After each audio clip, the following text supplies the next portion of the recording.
María, más allá de los hombres de armas, los hombres de letras, paralela y posteriormente a la batalla de Maipú, ¿cómo empiezan a estructurar lo que va a ser un país independiente?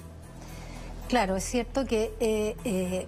no estaba el afán independentista desde los comienzos, ¿no es cierto? O sea, nosotros tendemos a pensar, y eso es lo que nos enseña generalmente en el colegio, que la independencia la proclamó el Cabildo, ¿no es cierto?, en 1810, lo cual no es en absoluto cierto. Sin embargo, lo que sí es cierto a partir de 1808, digamos, de los sucesos de Bayona, cuando Fernando VII abdica, en ese momento empieza a surgir un malestar con la situación que España, digamos, intenta imponer en América, no solamente en Chile, y empieza a surgir entonces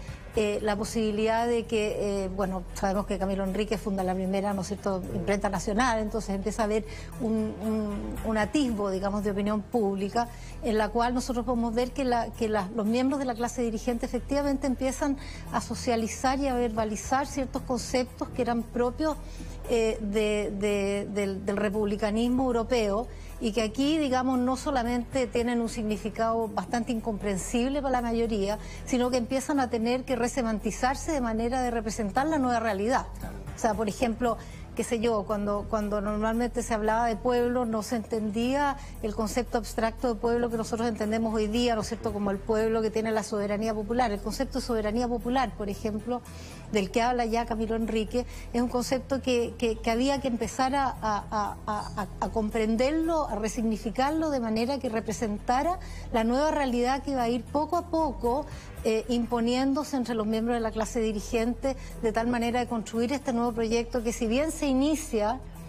teóricamente o por lo menos ideológicamente alrededor de 1808 y un poco antes, va recién a plasmar y a tener que tener un cuerpo institucional, digámoslo, a partir de 1818, y eso también es una de las consecuencias que tiene la batalla de Maipú. O sea, impone la obligación de que el país cree una institucionalidad antes, justamente como decías tú,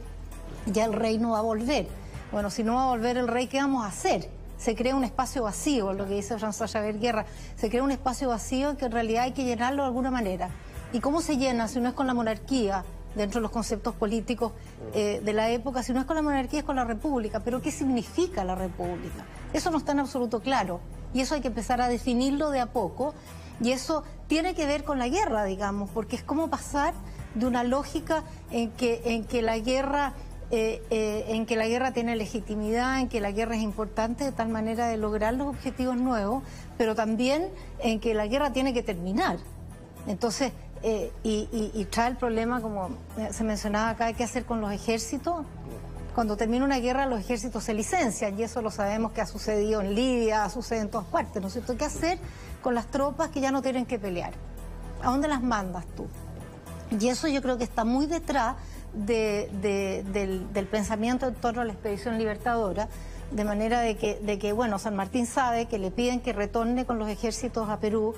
y San Martín sabe que no puede retornarlo con los ejércitos a Perú porque no van a volver con él, y por lo tanto eso lo va a hacer perder autoridad. Entonces hay todo probablemente, como decías tú muy bien, una cierta conspiración en torno a la elaboración de la expedición libertadora, pero es bien lógico pensar que tú tienes que trasladar la guerra, porque tienes que trasladar al personal que estaba en la guerra, lo tienes que llevar a otro lugar.